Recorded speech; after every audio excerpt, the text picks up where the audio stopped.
जिंदगी में आपका भी ध्यान नहीं लग रहा। ज्यादा सोचने की वजह से बार बार आपको घबराहट होती है और आपका हृदय भी जोर जोर से धड़कता है और बार बार निगेटिव विचार आपके भी दिमाग में आते हैं। तो इस ज्यादा सोचने वाली बीमारी से बचने के लिए और इस बीमारी को दूर करने के लिए आज हम आपको एक बौद्ध भिक्षु की कहानी के माध्यम से आपकी समस्या का हल बताएंगे। तो आज के इस कहानी को पूरा देखें ताकि आप भी इस कहानी को सुनने के बाद आपकी समस्या से छुटकारा पा सके। तो चलिए आज के कहानी की शुरुआत करते हैं। एक बार चीन के एक हिस्से में बहुत बड़ा मठ था जहां लगभग 500 भिक्षु रहते थे। वो सभी अपने गुरु के मार्गदर्शन में खुद को जानने का अभ्यास कर रहे थे। एक दिन एक लड़का उस मठ में शिष्य बनने के लिए आया। उसने मास्टर से कहा, मास्टर, मैं खुद को जानना चाहता हूं। मैं सच की तलाश कर रहा हूं। मैं पता लगाना चाहता हूं कि सच क्या है। मास्टर ने उसकी ओर देखा और कहा कि अगर तुम सच जानना चाहते हो तो तुम्हें अपना पूरा जीवन दांव पर लगाना होगा। सच को जानने में तुम्हारा पूरा जीवन लग सकता है, फिर भी इस बात की गारंटी नहीं है कि तुम्हें इस जीवन काल में सच का पता लगेगा या नहीं। क्या तुम इसके लिए तैयार हो? शिष्य ने कहा। मास्टर, मैं यहां पीछे मुड़ने के लिए नहीं आया हूं। मैं इसके लिए तैयार हूं। गुरु ने कहा, अगर ऐसा है तुम एक काम करो। इस मठ में 500 भिक्षु है। तुम उनके लिए चावल कूटने का काम करो। बस सुबह से शाम तक चावल कूटने का ही काम करो और जब तुम थक जाओ तो सोने चले जाओ। फिर अगली सुबह उठकर चावल को कूटना शुरू कर दो। इसके अलावा कुछ और मत करना। किसी और चीज के बारे में मत सोचना। बस इस रास्ते पर चलते रहना और दोबारा मेरे पास मत आना। जरूरत पड़ने पर मैं खुद तुम्हारे पास आऊंगा। उस लड़के ने गुरु के आदेश का पालन करते हुए चावल कूटना शुरू कर दिया। उस मठ में 500 शिष्य थे। उन सभी को समय समय पर भोजन की आवश्यकता पड़ती थी, इसीलिए वह बहुत जल्दी उठ जाता था और रात को देर तक चावल कूटता रहता था। जब वह थक जाता तो उसी कमरे में सो जाता था जहां वो चावल कूटता था। वो किसी से बात नहीं करता था और ना ही कोई उससे बात करने के लिए उसके पास आता था। कुछ महीनों तक चावल कूटते हुए उसके मन में पुराने विचार आते रहे, लेकिन उन विचारों को कोई नया विषय नहीं मिला तो वह अपने आप ही मिट गए। धीरे धीरे उसके मन में विचार कम होने लगे। कुछ सालों के बाद तो वो अपना नाम तक ही भूल गया। वह हमेशा चुप रहता और विचारहीन अवस्था में बस चावल कूटता रहता। उसने ना तो कभी ध्यान किया था और ना कभी शास्त्र पढ़ा था। मठ के बाकी शिष्य उसे मूर्ख समझते थे। ऐसा करते हुए 12 साल बीत गए। 12 साल बाद एक दिन मास्टर ने घोषणा की, अब मेरा आखिरी समय आ रहा है और मुझे अपना उत्तराधिकारी चुनना है जो मेरे बाद मठ का मुखिया होगा। इसीलिए मेरा कोई भी शिष्य है जिससे लगता है कि उसे आत्म साक्षात्कार हो गया है और उससे खुद को जान लिया है, तो रात को मेरे दरवाजे के पास आकर इस दीवार पर कुछ पंक्तियां लिखें जिसमें उसकी जिंदगी का सारा अनुभव समाया हो। कई शिष्यों ने ऐसा करने के बारे में सोचा, पर मठ के प्रमुख शिष्यों में से एक ने वहां जाकर कुछ पंक्तियां लिखी। उसे बौद्ध धर्म ग्रंथों का बहुत ज्ञान था। सभी शिष्यों को लगता था कि वो इस मठ का उत्तराधिकारी बन सकता है। उसने लिखा था कि मन एक दर्पण की तरह है जिस पर विचारों और इच्छाओं की धूल जमा हो जाती है। इस धूल को हटाने के लिए ही ध्यान है। जिसकी धूल हट जाती है और मन का दर्पण साफ हो जाता है, वो मोक्ष को प्राप्त कर लेता है। अगली सुबह जब मास्टर उठे और उन्होंने इन पंक्तियों को देखा और उन्होंने कहा कि किस बेवकूफ ने यह सब कचरा मेरी दीवार पर लिखा है। वो शिष्य जिसने यह लिखा था वो चुप रहा। हालांकि उसने जो पंक्तियां लिखी थीं वो ज्ञान से भरी थीं, लेकिन यह सब किताबी ज्ञान था। वो शिष्य बहुत चालाक था। उसने पंक्तियां लिखी पर उसने नीचे अपने हस्ताक्षर नहीं किए, क्योंकि वो स्वयं इसके बारे में निश्चित नहीं था कि ये सही है या नहीं, क्योंकि उसे आत्म साक्षात्कार नहीं हुआ था। गुरु ने पंक्तियों को पूरी तरह से खारिज कर दिया। ये देखकर सभी हैरान रह गए। ये घटना पूरे मठ में चर्चा का विषय बन गई। इस विषय पर बात करते हुए 2 शिष्य उस शिष्य के पास से गुजरे जो 12 साल पहले यहां आया था और दिन रात चावल कूटता रहता था। दोनों की चर्चा सुनकर वह धीरे से हंस पड़ा। दोनों शिष्य ने उसे पूछा कि तुम क्यों हंस रहे हो? दोनों शिष्य की नजर में यह चावल कूटने वाला तुच्छ ही भिक्षु था। किसी ने उसे ना तो कभी ध्यान करते हुए देखा था, ना ही कभी शास्त्र पढ़ते हुए। हर कोई उसे मूर्ख समझता था जो बस चावल को ही जानता था। उस मठ में बहुत बड़े बड़े विद्वान थे, लेकिन उस चावल कूटने वाले को किसी से कोई मतलब नहीं था। इसीलिए वह दोनों शिष्य उसे मुस्कुराता हुआ देखकर चकित रह गए। उन्होंने फिर उससे पूछा कि तुम क्यों हंस रहे हो। उसने जवाब दिया, मैं इसीलिए हंसा कि मास्टर सही बोल रहे हैं, यह सब पंक्तियां कचरा है, इन पंक्तियों का कोई मूल्य नहीं है। वो दोनों शिष्य चौंक गए। उन्होंने उसे पूछा कि क्या तुम ऐसी पंक्तियां लिख सकते हो जो इससे भी बेहतर हो। चावल पीसने वाले ने जवाब दिया, नहीं, क्योंकि मैं अनपढ़ हूं, लेकिन हां, मैं कुछ पंक्तियां कह सकता हूं। अगर तुमने उन पंक्तियों को तुम लिख सकते हो तो मैं तुम्हारे साथ जाने के लिए तैयार हूं। उन दोनों शिष्यों ने कहा, ठीक है। वे मास्टर के कमरे के पास गए और चावल कूटने वाले ने कुछ पंक्तियां बोली और दूसरे शिष्य ने उस दीवार पर लिख दिया और उन पंक्तियों के नीचे लिख दिया कि चावल कूटने वाला। उन्हें लगा कि मास्टर इस पर भी गुस्सा करेंगे। जो पंक्तियों उसने लिखने के लिए कहा था बहुत अद्भुत थी और वो पंक्तियां थी, मन तो बस एक का भ्रम है ना, तो मन है, ना ही मन का कोई दर्पण है, और जब मन ही नहीं है तो धूल कहां ठहरेगी। जो ये जानता है वो सच को जान गया। जब गुरु ने ये पंक्तियां देखी तो वे आधी रात को उठे और चावल कूटने वाले के पास गए। वह सो रहा था। मास्टर ने उसे जगाया और कहा कि ये लो, मेरी छड़ी और मेरे वस्त्र ले लो। आज से तुम मेरे उत्तराधिकारी हो, लेकिन इस मठ को छोड़कर कहीं दूर चले जाओ, क्योंकि इस मठ में बहुत सारे विद्वान हैं जो खुद को तुमसे ज्यादा श्रेष्ठ मानते हैं और वो तुम्हें मार देंगे। वो इस बात को बर्दाश्त नहीं कर सकते कि एक साधारण सा चावल कूटने वाला उनसे ज्यादा विद्वान निकला। तुम्हें वह सारा ज्ञान हो गया है जो मुझे है। तुम्हें यह सारा ज्ञान चावल कूटते कूटते हुआ है, और मुझे पता है कि तुम जहां भी जाओगे लोग तुम्हारे पास आने लगेंगे, क्योंकि जब कोई फूल खिलता है तो उसकी महक हर तरफ फैलने लगती है। उसने अपने गुरु के पैर छुए और रात को ही वहां से चला गया। अगर हम अपनी जिंदगी में देखें तो पाएंगे बहुत से लोग सोचते हैं कि ध्यान केवल एक ही जगह बैठकर आंखें बंद कर कर ही किया जा सकता है, लेकिन हकीकत में ऐसा नहीं है। ध्यान तो चलते चलते भी किया जा सकता है, अपना कुछ काम करते हुए भी ध्यान किया जा सकता है। असल में ध्यान का मतलब यह है कि आप जो भी काम कर रहे हैं उसे अपनी शिद्दत से करें कि आपको आपके शरीर का ख्याल भी ना रहे। बिल्कुल उस चावल पीसने वाले की तरह जो चावल कूटने में इतना मग्न हो गया कि उसको खुद का कोई ख्याल ही नहीं रहा। उसने चावल कूटते हुए ही उसने आत्म साक्षात्कार प्राप्त कर लिया। हर समय वर्तमान में रहना और कुछ नहीं सोचना। मन तब तक ही है जब तक विचार है। जब विचार ही नहीं रहेंगे तो मन भी गायब हो जाएगा। जब मन ही नहीं रहेगा तभी तुम अपने आप को अच्छे से जान पाओगे। असल में हमें अपने वास्तविक रूप को जानने के लिए कोई अन्य साधना करने की आवश्यकता नहीं है। हम जो कुछ भी कर रहे हैं बस उसमें हमें पूरी तरह से खो जाने की जरूरत है। अपने काम में इस कदर से लीन हो जाओ कि आपका काम भी ध्यान बन जाए।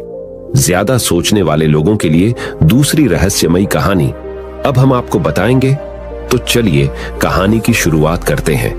एक गांव में एक आदमी रहता था जो ताले तोड़ने के मामले में एक्सपर्ट था, यानी कि जहां कहीं भी ताले तोड़ने की बात आती थी या लॉक को खोलने की बात आती थी तो उसका नाम सबसे पहले लिया जाता था। एक दिन कुछ समझदार लोगों ने उसकी परीक्षा लेनी चाहिए और उसको बता दिया गया कि आपको इस जगह पर इस तारीख को आना है और ताले को तोड़ना है। जब वह समय के अनुसार तय दिनांक को वहां पहुंच गया तो उसको प्रतियोगिता के नियम समझा दिए गए। आपको एक बॉक्स में बिठा दिया जाएगा और उस बॉक्स को पानी में उतार दिया जाएगा। आपको ताला खोलकर बाहर आना होगा। इस बीच आपको लगता है कि लॉक आपसे नहीं खुल पाएगा तो आप इमरजेंसी बटन को दबा सकते हैं और ऊपर आ सकते हैं, लेकिन आप प्रतियोगिता में हार जाएंगे। उसने सभी नियमों की हां कर दी और पानी में चला गया। जैसे ही वह पानी में पहुंचा तो उसने जेब में से एक तार निकाला और लॉक को खोलने की कोशिश करने लगा। 4 से 5 बार कोशिश करने के बाद वह बार बार विफल हो रहा था, लेकिन उससे लॉक नहीं खुल रहा था। अब ज्यादा समय तक पानी में रहना उसके लिए और भी मुश्किल था, क्योंकि सांस रोकना आसान नहीं था। फाइनली उसने अपना पूरा दिमाग लगाया और एक बार अंतिम प्रयास किया। वह विफल हुआ और उसने इमरजेंसी बटन दबा दिया। धीरे धीरे ऊपर आने लगा। पानी के ऊपर आए बॉक्स को बाहर निकाला गया और हल्का सा धक्का देकर खोला गया। वह अचंभित हो गया कि एक बार भी मेरे दिमाग में यह ख्याल क्यों नहीं आया कि मैं इसको धक्का देकर खोलूं। हो सकता है कि ये लॉक ही ना हो। तो यही होता है, जब हम भी बहुत ज्यादा सोचते हैं तो इसका खामियाजा हमें भुगतना पड़ता है। कभी कभी ना सोचने से भी जवाब मिल जाता है। इसलिए किसी ने कहा है कि जो कुछ नहीं करते वह कमाल करते हैं। जी हाँ दोस्तों, यह बात बिल्कुल सही है।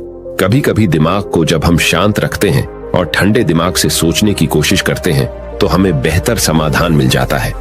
अब हम आपको बताएंगे कि ज्यादा सोचने की यह बीमारी के मुख्य कारण क्या है, जिससे आपको ज्यादा सोचने की बीमारी हो जाती है। अत्यधिक सोच के कुछ मुख्य कारण। पहला कारण, वर्तमान से ज्यादा भूतकाल या भविष्य के बारे में ज्यादा चिंता करना। आप जो काम अभी कर रहे हैं उससे ध्यान हटाकर अपना ध्यान बीते हुए समय या आने वाले समय पर लगाएंगे तो आप ओवर थिंकिंग के शिकार होते जाएंगे। दूसरा कारण, काम का ज्यादा तनाव होना। जब वर्कलोड ज्यादा होता है तो दिमाग भी तेजी से चलने लगता और यह तनाव का रूप ले लेता है और दिमाग में वो विचार भी आने लगते हैं तो काम से संबंधी नहीं है और लोग ओवर थिंकिंग के शिकार हो जाते हैं। तीसरा कारण, डर का बना रहना।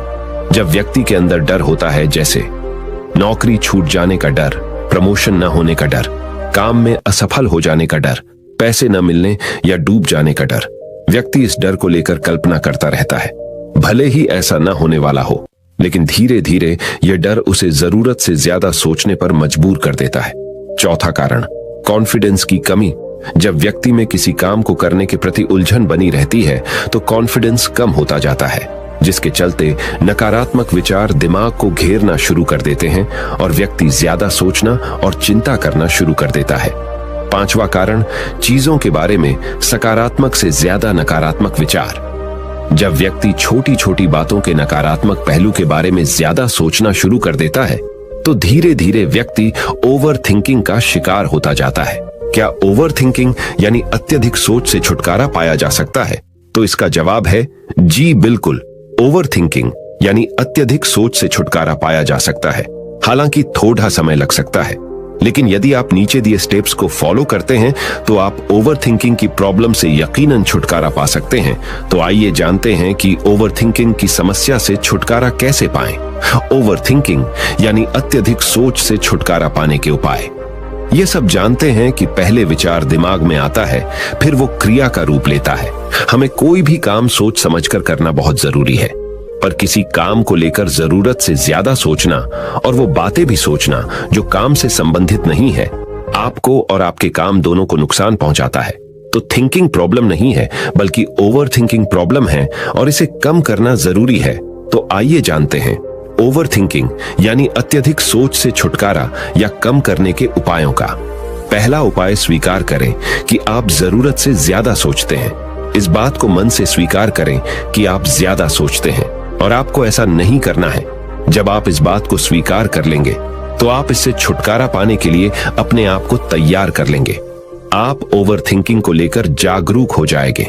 जब भी आपको लगे कि दिमाग में फालतू विचार चल रहे हैं, तुरंत उसे वहीं रोक दो और ये सोचना शुरू करो कि आपने सोचना कहां से शुरू किया था।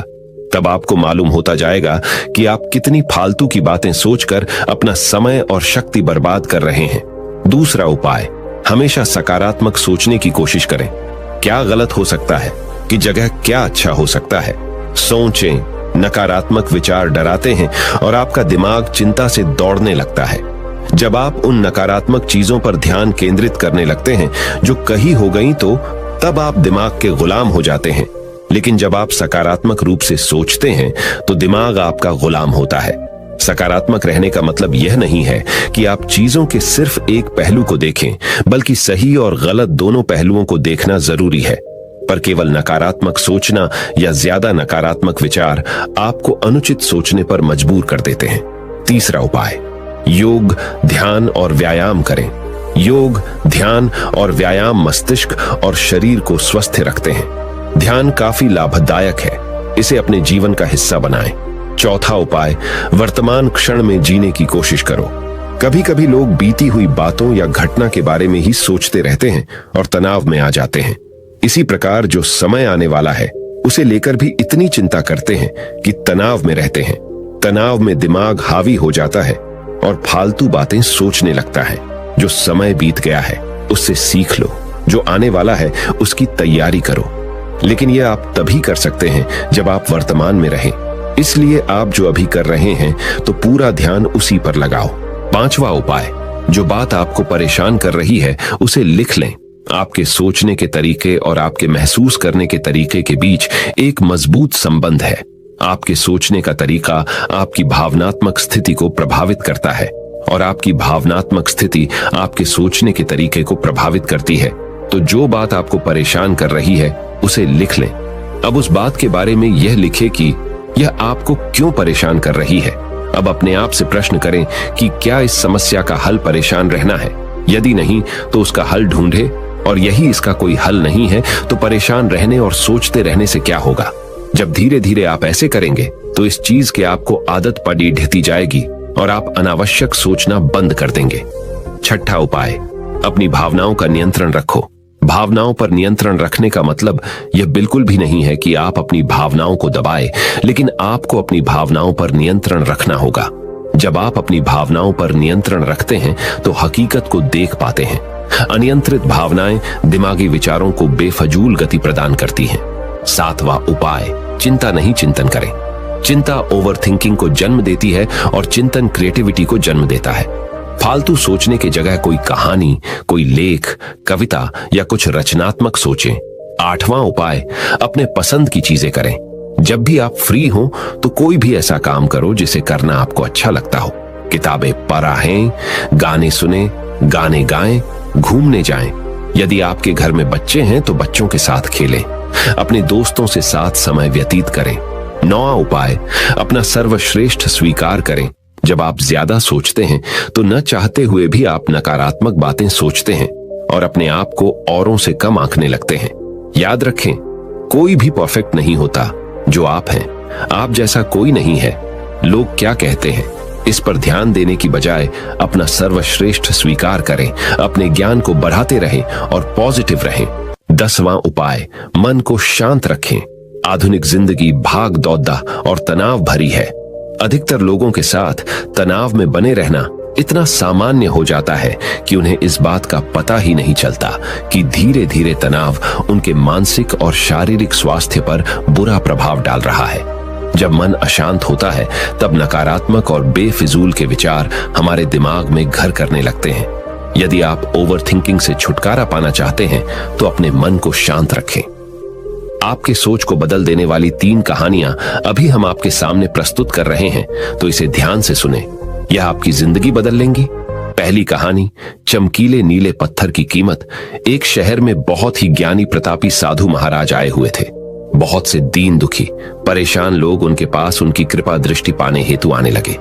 ऐसा ही एक दीन दुखी गरीब आदमी उनके पास आया और साधु महाराज से बोला, महाराज मैं बहुत ही गरीब हूं, मेरे ऊपर कर्जा भी है, मैं बहुत ही परेशान हूं, मुझ पर कुछ उपकार करें। साधु महाराज ने उसको एक चमकीला नीले रंग का पत्थर दिया और कहा कि यह कीमती पत्थर है, जाओ जितनी कीमत लगवा सको लगवा लो। वो आदमी वहां से चला गया और उसे बचने के इरादे से अपने जान पहचान वाले एक फल विक्रेता के पास गया और उस पत्थर को दिखाकर उसकी कीमत जाननी चाहिए। फल विक्रेता बोला, मुझे लगता है ये नीला शीशा है, महात्मा ने तुम्हें ऐसे ही दे दिया है। हाँ, यह सुंदर और चमकदार दिखता है, तुम मुझे दे दो, इसके मैं तुम्हें 1000 रुपए दे दूंगा। वो आदमी निराश होकर अपने एक अन्य जान पहचान वाले के पास गया जो कि एक बर्तनों का व्यापारी था। उनसे उस व्यापारी को भी वो पत्थर दिखाया और उसे बेचने के लिए उसकी कीमत जाननी चाहिए। बर्तनों का व्यापारी बोला, यह पत्थर कोई विशेष रत्न है, मैं इसके तुम्हें 10,000 रुपए दे दूंगा। वह आदमी सोचने लगा कि इसकी कीमत और भी अधिक होगी और यह सोच वो वहां से चला आया। उस आदमी ने इस पत्थर को अब एक सुनार को दिखाया। सुनार ने उस पत्थर को ध्यान से देखा और बोला, यह काफी कीमती है, इसके मैं तुम्हें 1 लाख रुपये दे दूंगा। वो आदमी अब समझ गया था कि यह बहुत अमूल्य है। उसने सोचा, क्यों ना मैं इसे हीरे के व्यापारी को दिखाऊं। यह सोच वो शहर के सबसे बड़े हीरे के व्यापारी के पास गया। उस हीरे के व्यापारी ने जब वो पत्थर देखा तो देखता रह गया। चौंकने वाले भाव उसके चेहरे पर दिखने लगे। उसने उस पत्थर को माथे से लगाया और पूछा, तुम यह कहां से लाए हो? यह तो अमूल्य है, यदि मैं अपनी पूरी संपत्ति बेच दूं तो भी इसकी कीमत नहीं चुका सकता। तो इस कहानी से हमें यह सीख मिलती है, हम अपने आप को कैसे आंकते हैं। क्या हम वो हैं जो राय दूसरे हमारे बारे में बनाते हैं? आपकी लाइफ अमूल्य है, आपके जीवन का कोई मोल नहीं लगा सकता। आप वो कर सकते हैं जो आप अपने बारे में सोचते हैं। कभी भी दूसरों के नेगेटिव कमेंट से अपने आप को कम मत आंकिए। दूसरी कहानी, मेंढकों की टोली, एक मेंढकों की टोली जंगल के रास्ते से जा रही थी। अचानक दो मेंढक एक गहरे गड्ढे में गिर गए। जब दूसरे मेंढकों ने देखा कि गड्ढा बहुत गहरा है तो ऊपर खड़े सभी मेंढक चिल्लाने लगे, तुम दोनों इस गड्ढे से नहीं निकल सकते, गड्ढा बहुत गहरा है, तुम दोनों इसमें से निकलने की उम्मीद छोड़ ढाह दो। उन दोनों मेंढकों ने शायद ऊपर खड़े मेंढकों की बात नहीं सुनी और गड्ढे से निकलने के लिए लगातार वो उछलते रहे। बाहर खड़े मेंढक लगातार कहते रहे, तुम दोनों बेकार में मेहनत कर रहे हो, तुम्हें हार मान लेनी चाहिए, तुम दोनों को हार मान लेनी चाहिए, तुम नहीं निकल सकते। गड्ढे में गिरे दोनों मेंढकों में से एक मेंढक ने ऊपर खड़े मेंढकों की बात सुन ली और उछलना छोड़ कर वो निराश होकर एक कोने में बैठ गया। दूसरे मेंढक ने प्रयास जारी रखा। वो उछलता रहा जितना वो उछल सकता था। बाहर खड्डे सभी मेंढक लगातार कह रहे थे कि तुम्हें हार मान लेनी चाहिए, पर वो मेंढक शायद उनकी बात नहीं सुन पा रहा था और उछलता रहा और काफी कोशिशों के बाद वो बाहर आ गया। दूसरे मेंढकों ने कहा, क्या तुमने हमारी बात नहीं सुनी? उस मेंढक ने इशारा करके बताया कि वो उनकी बात नहीं सुन सकता क्योंकि वो बहरा है, सुन नहीं सकता, इसलिए वो किसी की भी बात नहीं सुन पाया। वो तो यह सोच रहा था कि सभी उसका उत्साह बढ़ा रहे हैं। इस कहानी से हमें यह सीख मिलती है कि 1. जब भी हम बोलते हैं उनका प्रभाव लोगों पर पेड़िहाता है, इसलिए हमेशा सकारात्मक बोलें। 2. लोग चाहें जो भी कहें, आप अपने आप पर पूरा विश्वास रखें और सकारात्मक सोचें। 3. कार्य ही मेहनत, अपने ऊपर विश्वास और सकारात्मक सोच से ही हमें सफलता मिलती है। तीसरी कहानी, चील और मुर्गी। एक जंगल में बरगद का पेड़ था। उस पेड़ के ऊपर एक चील घोंसला बनाकर रहती थी जहां उसने अंडे दे रखे थे। उसी पेड़ के नीचे एक जंगली मुर्गी ने भी अंडे दे रखे थे। एक दिन उस चील के अंडों में से एक अंडा नीचे गिरा और मुर्गी के अंडों में जाकर मिल गया। समय बीता, अंडा फूटा और चील का बच्चा उस अंडे से निकला और वह यह सोचते बड़ा हुआ कि वो एक मुर्गी है। वो मुर्गी के बाकी बच्चों के साथ बढ़ा हुआ। वह उन्हीं कामों को करता जिन्हें एक मुर्गी करती है। वो मुर्गी की तरह ही कुड्डाता, जमीन खोद कर दाने चुगता और वो इतना ही ऊंचा उड़द डाह पाता जितना कि एक मुर्गी उड़द डाहती है। एक दिन उसने आसमान में एक चील को देखा जो बड़ी शान से उड़द डाह रही थी। उसने अपनी मुर्गी मां से पूछा कि उस चिड़िया का क्या नाम है जो इतना ऊंचा बड़ी शान से उड़द डाह रही है। मुर्गी ने जवाब दिया, वह एक चील है। फिर चील के बच्चे ने पूछा, मां, मैं इतना ऊंचा क्यों नहीं उड़ पाता? मुर्गी बोली, तुम इतना ऊंचा नहीं उड़ सकते क्योंकि तुम एक मुर्गे हो। उसने मुर्गी की बात मान ली और मुर्गे की जिंदगी जीता हुआ एक दिन मर गया। इस कहानी से हमें यह सीख मिलती है कि जो भी हम सोचते हैं या कुछ नया करने की कोशिश करते हैं तो दूसरे हमें यह कहकर रोकते हैं कि तुम ऐसा नहीं कर सकते, ऐसा नहीं हो सकता, और हम अपना इरादा यह सोचकर बदल लेते हैं कि वाकई मैं यह नहीं कर सकता और हार मान लेते हैं। इसका मुख्य कारण है अपने ऊपर भरोसा न होना, अपनी शक्तियों पर भरोसा न होना, अपने काम पर भरोसा न होना। दोस्तों, जो लोग कहते हैं कहने दीजिए, लोगों का काम है कहना। अपने आप पर भरोसा रखें, अपने आप को पहचानें। दोस्तों, अगर जीत निश्चित हो तो कायर भी LDDH जाते हैं। बहादुर वो कहलाते हैं जो हार निश्चित हो फिर भी मैदान नहीं छोड़ डाहते। मित्रों, उम्मीद करता हूं कि आपको इन 3 कहानियों से अपनी सोच को बदल लेने में मदद मिली होगी और आपको अपने ज्यादा सोचने वाली समस्या से छुटकारा पाने के उपाय भी इस वीडियो के माध्यम से आपको मिले होंगे। इस वीडियो से आपको कुछ सीखने को मिला हो तो इस वीडियो को अपने दोस्तों के साथ जितना हो सके उतना शेयर कीजिए और इस वीडियो के एक लाइक कीजिए और हमारे चैनल को सब्सक्राइब कीजिए। इस वीडियो को देखने के लिए आपका बहुत बहुत धन्यवाद। नमो बुद्धाय।